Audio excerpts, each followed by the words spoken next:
More wildfires continuing to spark in Utah this weekend. Some homes threatened, one even destroyed. We'll get you up to speed on the fight against the 6400 fire burning in Duchesne County. Elevated fire danger because of those afternoon winds. Any chance of rain to help out the situation? I'll let you know in the forecast. And protests in Sandy and Salt Lake City tonight. The calls demonstrators have more than 2 months after the death of George Floyd. Live from Fox 13 Studios, this is Fox 13 News at 9. Thanks for joining us. I'm Brian Schnee. Our top story this evening is the number of fires that continue to spark in our state. The 6400 fire sparked this afternoon in Duchesne County, prompting the closure of Highway 40 for a few hours. The fire was last estimated at 225 acres, is roughly 50% contained tonight. Investigators say the fire was human-caused. As Fox 13's Spencer Joseph reports, the fire destroyed a primary residence and damaged other structures. You can see just right next to me the remains of several structures that have burned down. The one closest to us here, you would really only make out some scraps and a table that's still standing in the middle of smoking rubble. Fire crews say they attacked this fire very aggressively and very quickly to make sure that the losses were at a minimum. But as you can see, some structures still did burn. Hot and dry conditions plagued fire crews on a new fire start Sunday afternoon. We're actually up at our property just shooting guns, and my mom ran down with the story on her phone. She was like, "Oh, yeah, there's a fire outbreak." These men had just moved into their home just up the road and witnessed fire crews fighting hard from the ground and from the air. I mean, mad respect for them putting in work. The fire prompted the closure of US 40 for a short time. Doug Mead was one of the people waiting to head to Vernal. We're just seeing the wildfire, a lot of air attack from helicopter and fixed wing. I just hope they get a handle on it really quick. And it looks like they've got a lot of manpower here to do so and a lot of air support. So I'm just hoping and praying that it does. Mindy Crawley was another who was stopped by the fire. She says she may have even seen the actual start of the fire itself. There was a boat that had blowing tires on its boat trailer, and it was sparking on the pavement as it was driving. The 6400 fire wasn't without losses. Several structures, including one home, burned to the ground, and several others were damaged. And as the 6400 fire continues to burn, crews throughout the state are keeping their eyes on the temperature and the danger of these red flag conditions. Yeah, that was pretty crazy to hear that it burned over 200 acres right down the street from where we had just barely purchased our property. And fire crews are still everywhere in this area. They were actually able to stop this fire in about 4 hours. The forward progress was halted, which is such incredibly quick work, and the cooperation between ground crews and air attack is being credited for why they were able to stop this fire in its tracks. In Duchesne County, Spencer Joseph, Fox 13 News, Utah. Meteorologist Breck Bolton joining us now with our first alert forecast. Breck, this was not the only fire that popped up today across the state. No, and we mentioned elevated fire danger across northern Utah due to the winds, due to the low humidity. So it has been a concern here throughout the day. But let's talk about this specific fire here, 6400 fire, where as we look at the current conditions, winds dying off. Now, we showed you that video, and throughout the afternoon, those winds were howling. Currently, though, out of the west-southwest at 5 miles per hour. Still low humidity, which will be the situation as we move through tomorrow. Now, here's the red flag warning that has been in place since noon and moving up as we thought it would expire here tonight, but National Weather Service extending it until tomorrow night. And really the focus will be throughout the afternoons that we'll be looking at the concern, knowing that those winds will be picking up. But all in all, as we look at the winds across the state, they're fairly calm, anywhere between 5 to 10 miles per hour. As they pick up 10, 20 mile per hour with wind gusts in excess of 30 miles per hour, that's when it's definitely a concern. And that's why it's warranted to issue that warning and extend it for tomorrow. Now look at the high temperatures today. It was toasty. Afternoon highs above normal, getting up to 96 degrees in Salt Lake City. Several spots in the 90s, upper 90s in Moab. And it looks like over the century mark there in St. George. Now, earlier on, we had a few just brief isolated showers. Not much hitting the ground through central Utah. Those are dying off. A few clouds there. Again, for tonight, it's going to be dry. So For your forecast overnight, mostly clear conditions, temperatures dipping down into the upper 60s. So tomorrow, again, we're going to see those afternoon winds. And again, it's going to be dry.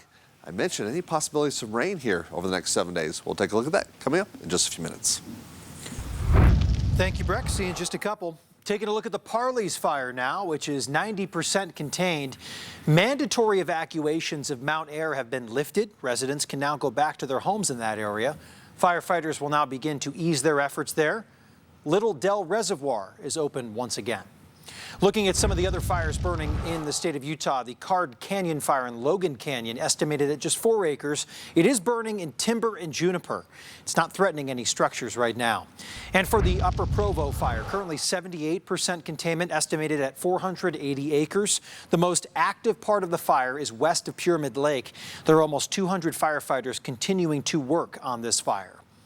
Right now in Utah, there are 7 active wildfires burning across the state. Utah Division of Forestry, Fire and State Lands says this year has been a busy fire season with already almost 1,000 wildfires. Majority of them are human caused. Fox 13's Kirsten Nunez shows us how this season stacks up to last year.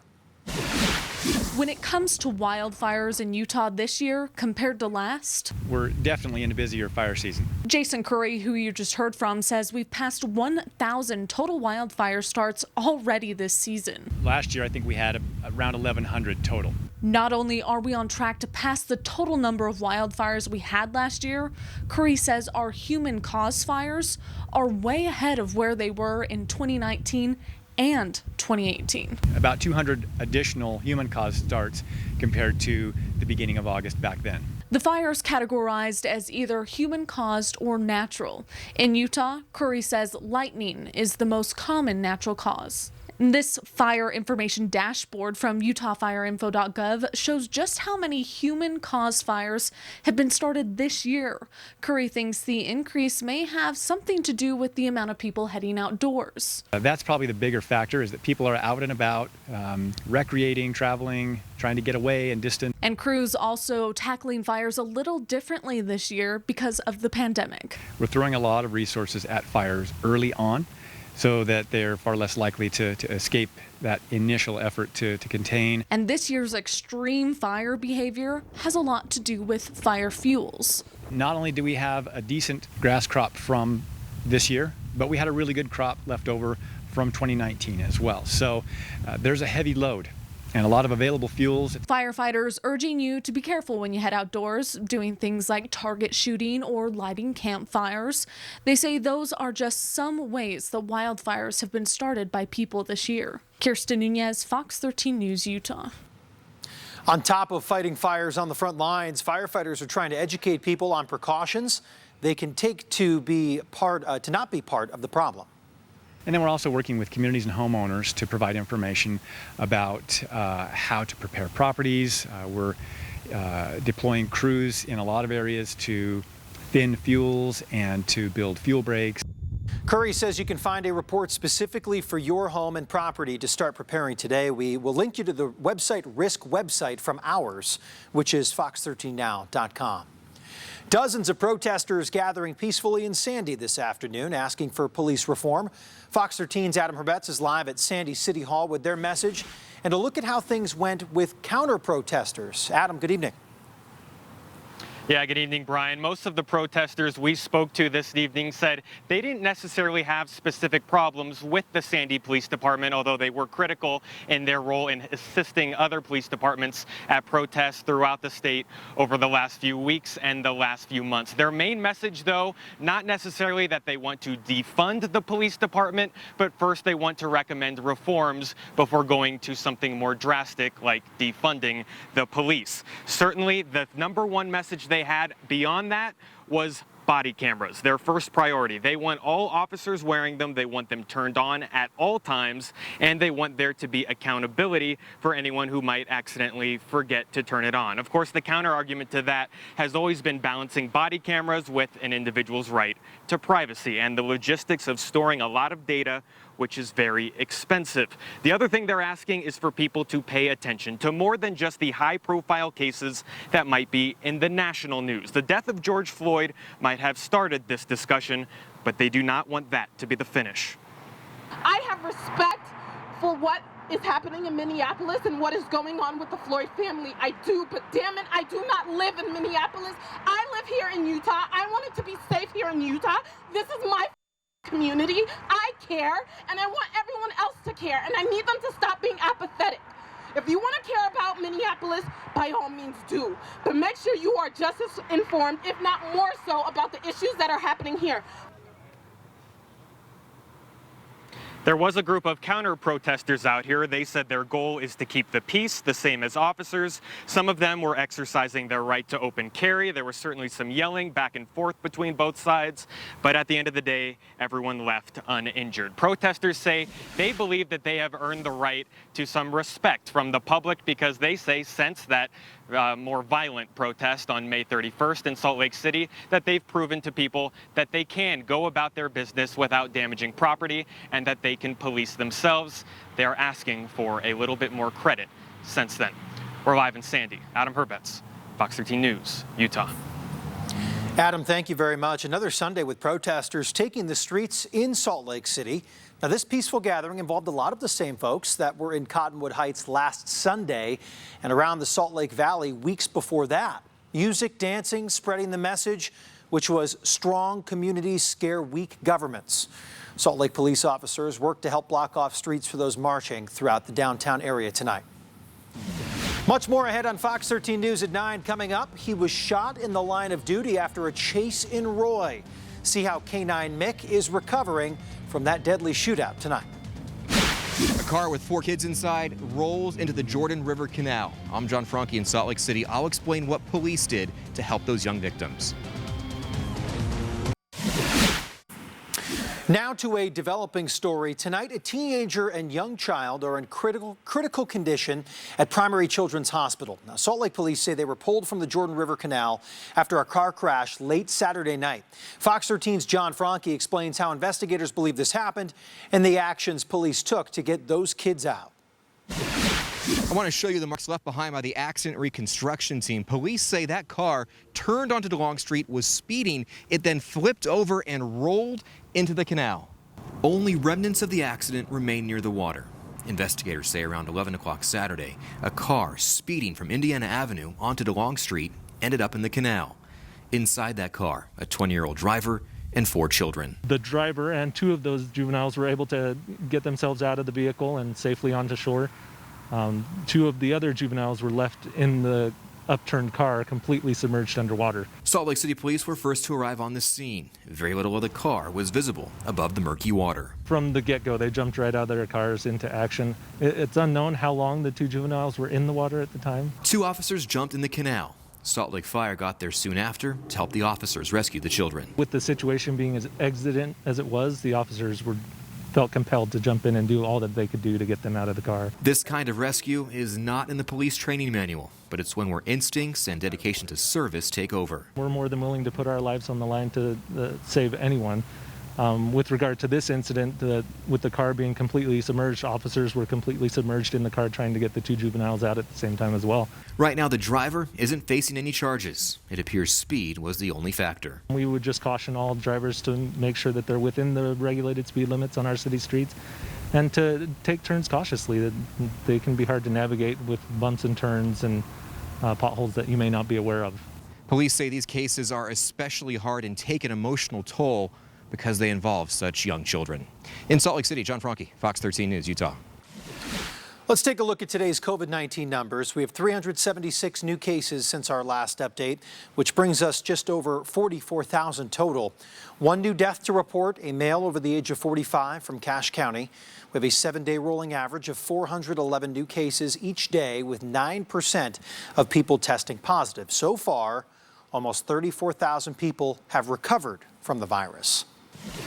Several Utah businesses reportedly received millions of dollars in federal loan money despite not having employees to pay.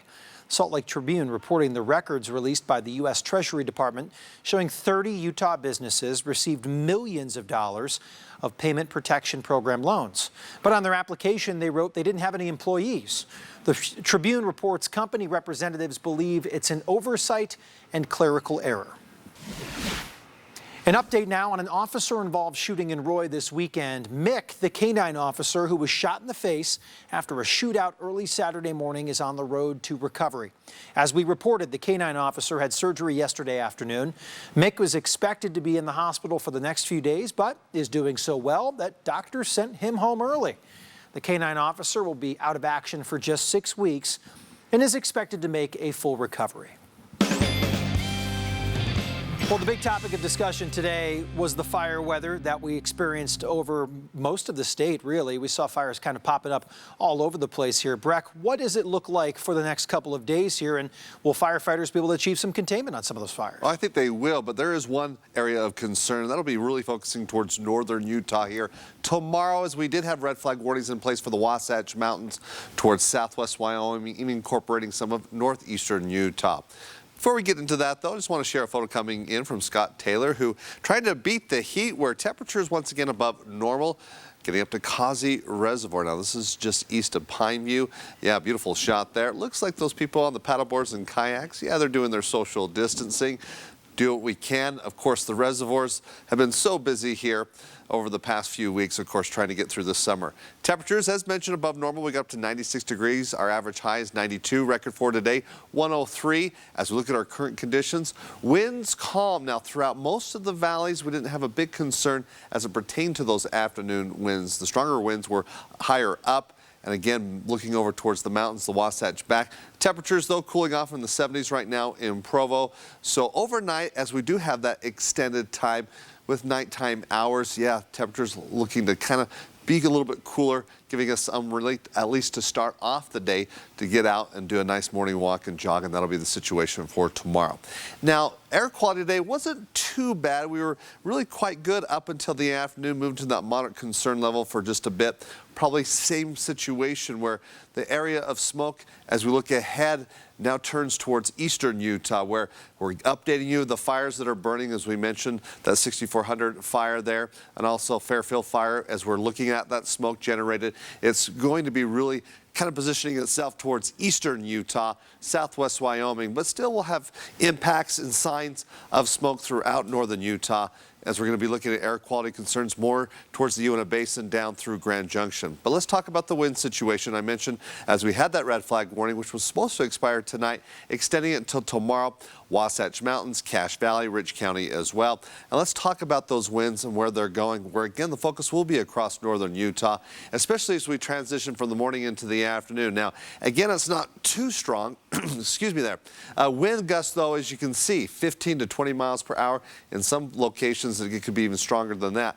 Now, transitioning into the evening, you'll see, whoa, some strong winds developing through Box Elder County, Tooele County as well. It's kind of a micro scale feature that I'm going to show you in just a few moments what that potentially could be, but really looking at a larger viewpoint where even heading into Tuesday, that fire weather danger could be extended, as we'll still find some decent winds across southwest Wyoming, Wasatch Mountains, northeastern Utah. So that's the situation as we move ahead, where we do have a little bit of a front that's going to be moving through tomorrow night through Tuesday.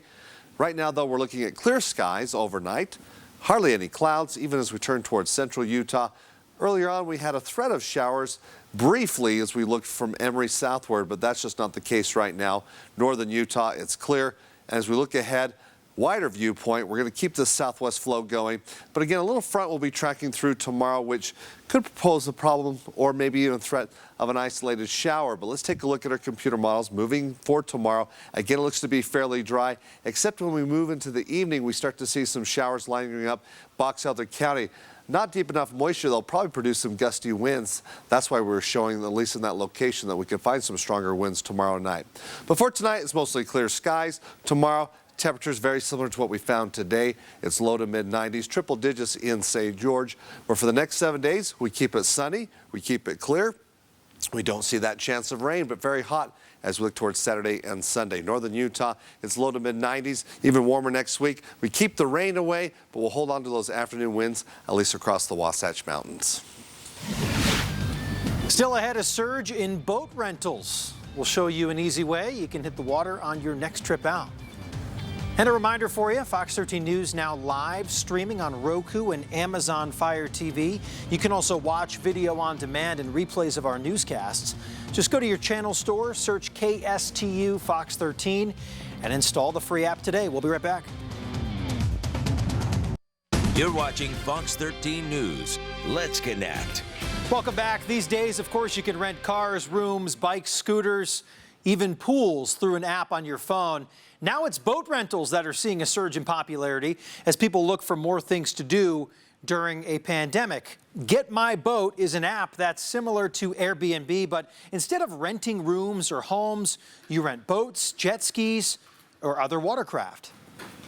There is a huge demand for it. I mean, this summer has shown us that everyone wants to get out on the water. It's something fun to do, especially during these times of kind of social distancing. It's an activity where you can stay away from the crowds and in an environment that's easy to clean and sanitize. As for COVID-19 safety measures, the Get My Boat team says they're confident boat owners are doing their part as they're able to refuse to rent to you if they feel the risk is too high to rent it out. The urban flea market returning today for the second time since the outbreak. Organizers said the market felt a little busier than last month's as they were able to add about 20 more vendors and more people browsing those booths. They hope that they will be able to keep the market going as it hopes to bring back a bit of normalcy back to the city. But we're just grateful to be able to reopen and create a market that is a safe space for people to come and browse and shop and enjoy on a Sunday afternoon. The Urban Flea Market is typically a year-round event, hosting vendors the second Sunday of each month. Organizers remain optimistic they will be able to keep the market going from this point on. The Cache County Fair and Rodeo has wrapped up after 4 nights of intense competition. Sold-out crowds were there to watch the different events, like mutton busting, and Utah natives took home some of that prize money. Alan Board of Axtell finished first in the saddle bronc riding, taking home $3,900. Brody Jones from Erda took the top spot in tie-down roping and was the all-around champion, taking home $2,500. Tyler Bingham from Honeyville was the man to beat last night, after taking home just over $4,000 in prize money. You come to these rodeos and it's top dogs at every rodeo, no matter how big or little it is. You know, unfortunately, we had a lot of events canceled, but we just try to make the best of which ones we still can get to. Bingham is currently ranked number 10 in the world in bull riding, and last night's performance may bump him up even higher in the rankings. Still ahead in our next half hour, President Donald Trump taking action to give people a helping hand while they're struggling financially during this pandemic. What each of his 4 executive actions will do for you in the long run. Protests in Portland turned violent. Several officers were hurt and more arrests were made. I'm Christina Coleman in Los Angeles. I've got the details coming up. Live from Fox 13 Studios, this is Fox 13 News at 9. Thanks for joining us tonight. In your national news, we've passed 5 million cases of coronavirus in the United States. That's the most in the entire world. This weekend, President Donald Trump signing 4 executive actions to help hundreds of millions across the nation make ends meet. But what do they really mean for the average American? Britt Conway reports. Stimulus talks may have stalled, but President Trump is pushing full steam ahead with 4 executive actions. And White House Chief Economic Advisor Larry Kudlow says it was the right thing to do. He has said we will use every power the federal government has to help out. And I think this is an example of that. But House Speaker Nancy Pelosi questions their effectiveness, among other things. They're absurdly unconstitutional. So let's break these down. First up, an additional $400 in unemployment benefits. States would have to pay the first $100, then the federal government would add $300. But do states have the money? The states have not spent all the money that was allocated to them. No, they don't. They have expenses from the coronavirus. They have lost revenue. Up next, pausing payments and interest on federal student loans until the end of the year. Number 3, an executive order on eviction, putting that decision in the hands of the Department of Health and Human Services and the CDC. If they are concerned about community spread, for example, they will trigger actions that will prevent evictions. The 4th and final signature, delaying the payroll tax until the end of the year. That's what comes out of your paycheck for Social Security and Medicare. But questions remain over legalities of these actions. I understand there will be a debate. Whether they're legal or not takes time to figure out. Britt Conway, Fox 13 News, Utah. The White House advisor says they should find out soon about whether or not states will be able to offer up the $100 boost in unemployment benefits. Two new reports from the CDC say children are victims of the racial disparities emerging from the COVID-19 pandemic. The first report says Hispanic children with COVID-19 were hospitalized at a rate 8 times higher than their white peers, and black children were hospitalized at a rate 5 times higher. Fortunately, most children do not get very sick, and in fact, most children may be asymptomatic. But there is always a small proportion of children who do get sick. The second report takes a look at cases of a rare virus-associated syndrome in children. The result shows nearly 3/4 of kids with the syndrome were either Hispanic or black. The report reveals that number is higher than their representation in the general population. The most powerful earthquake to hit North Carolina in 94 years shook much of the state early this morning, rattling homes, businesses, and residents. The 5.1 earthquake happened about 100 miles north of Charlotte along the Virginia border just after 8 a.m. People in places as far away as South Carolina and Georgia felt the quake. Many people were taken by surprise because North Carolina is not normally known to be earthquake country. We were laying down in the bed, just sleeping, and it startled us. We were laying down, and all of a sudden we hear this big tremble. It trembled our house, and then it shook our bed, and we was like, what in the world was that? I didn't know what it was.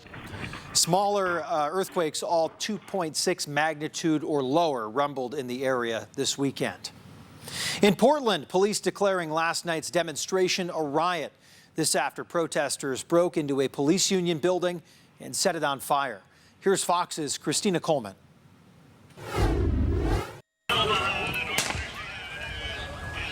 Violent unrest during protests against racial injustice appears to be an endless cycle in Portland, Oregon. The protests there going strong for more than 70 consecutive nights. Police say Saturday night, protesters set a police union building on fire. Portland police also tweeting, quote, officers are having rocks and chunks of concrete thrown at them. Individuals in the crowd are shining lasers trying to blind officers. The sound truck is issuing warnings and directions to those participating in the unlawful assembly to disperse. Minutes later, authorities declared a riot. To those near the Portland Police Association building, this is a declared.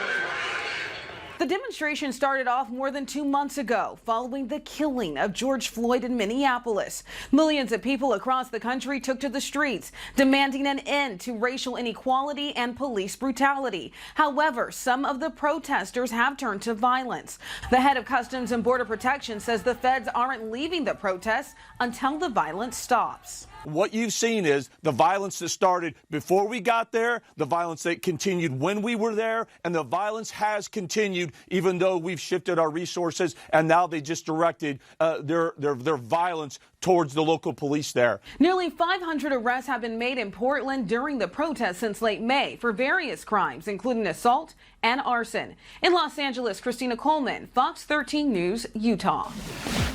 Still to come, multicultural communities getting some much needed help during the pandemic. How much grant money is available from the state? Coming up. Before we go to break, just want to share a shot from Moab right at sunset, revealing mostly blue skies, some fair weather cumulus clouds. As it has been hot and dry, anything blowing in to shake things up? Let you know coming up after the break. The state is looking to award nonprofit groups who are helping Utah's multicultural communities affected by the coronavirus pandemic. Fox 13's Ben Winslow shows us how some of those organizations can get the grant money. $1 million in grants is up for grabs for nonprofit organizations serving the basic needs of multicultural communities in Utah. There was a very strong, obviously, reaction to the need to protect citizens of Utah. One area that was missing, of course, was the multicultural communities who are adversely impacted by COVID. Byron Russell is co-chair of Utah's Multicultural Commission and Utah's COVID-19 Subcommittee for Multicultural Communities Task Force. He says there are emergency basic needs that are not being met in Utah's multicultural communities related to safety, education, and finance. The idea is that these groups, these organizations that are applying for the grants really do address basic needs assistance. Basic needs like rent assistance, help paying utilities, and buying groceries. Russell says there are needs these nonprofit organizations are addressing that are not being met completely. Our state is doing the best it can, but some of these non-government organizations, some of these incredible nonprofits are extraordinarily good at making sure that these individuals are, being served with certain grants that can help them. The grant, the COVID-19 Racial Equality and Inclusion Grant, will give up to $50,000 to these nonprofits that qualify.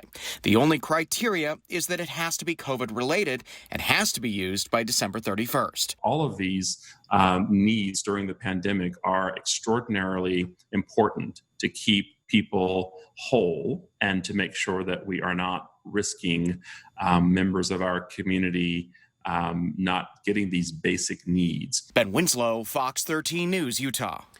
Nonprofit organizations can apply now online through August 21st.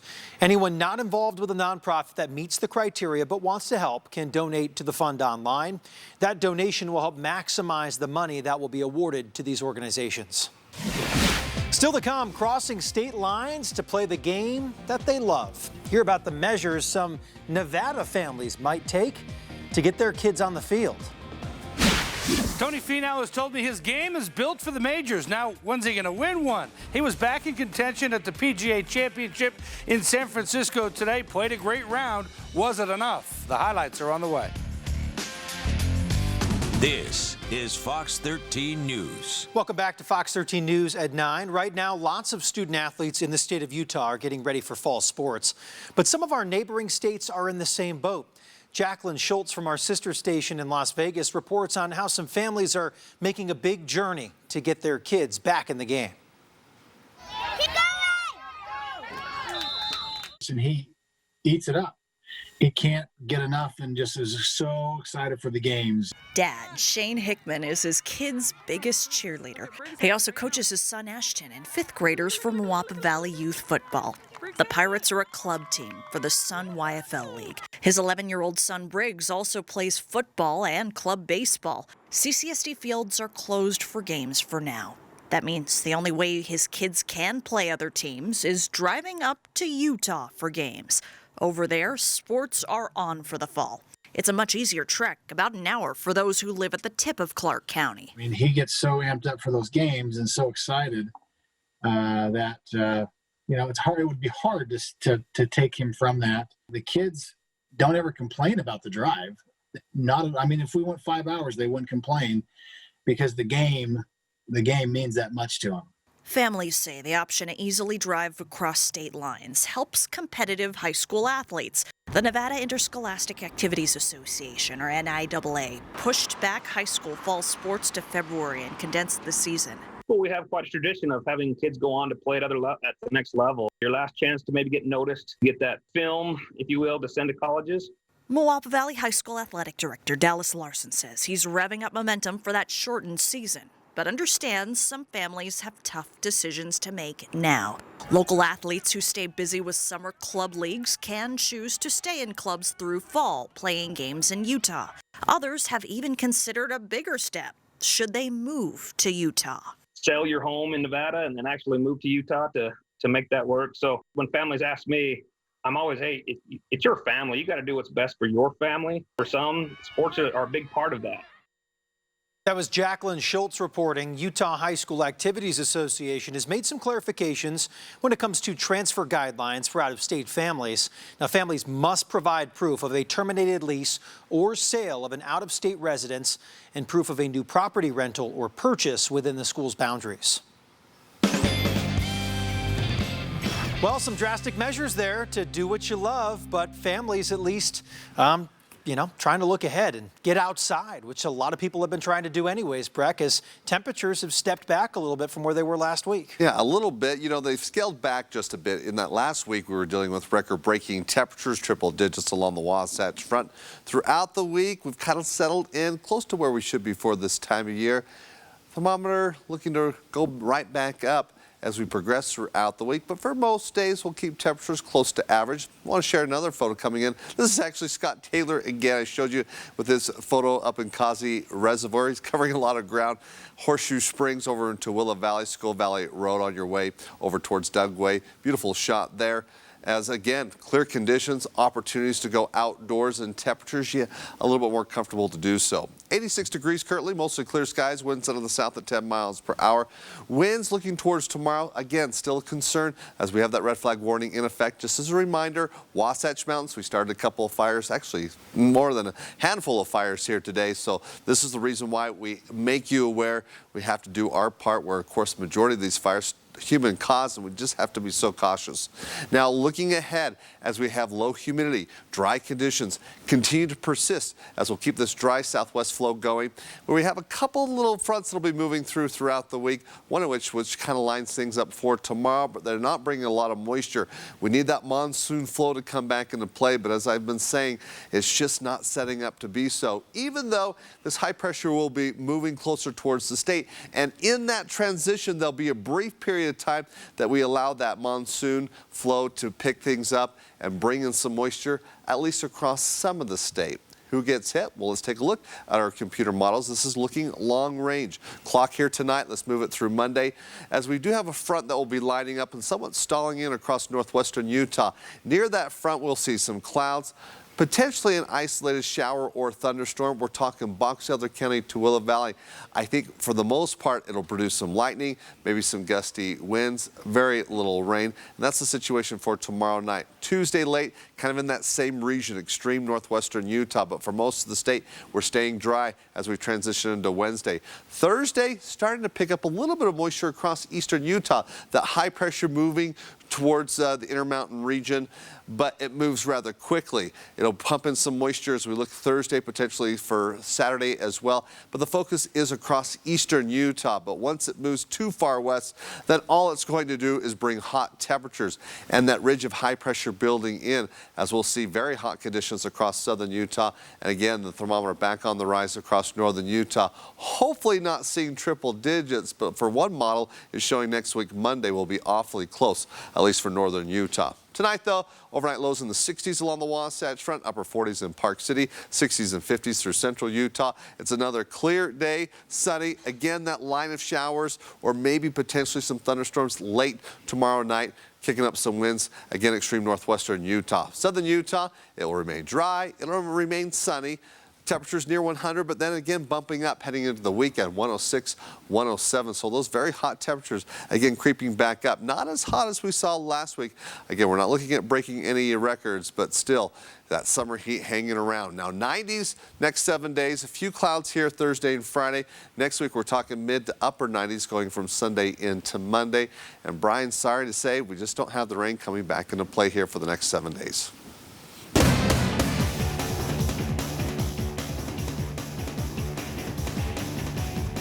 I thought you were going to talk to me. Tony Finau. I can still talk to you. Has won a major championship. Has not won a major championship, but he's been close. He finished in the top 5 in the Masters and Open Championship last year. And he had 3 top 10s in the majors in 2018. He was back in contention at the PGA Championship, went into the final round tied for 7th place, 3 shots out the lead.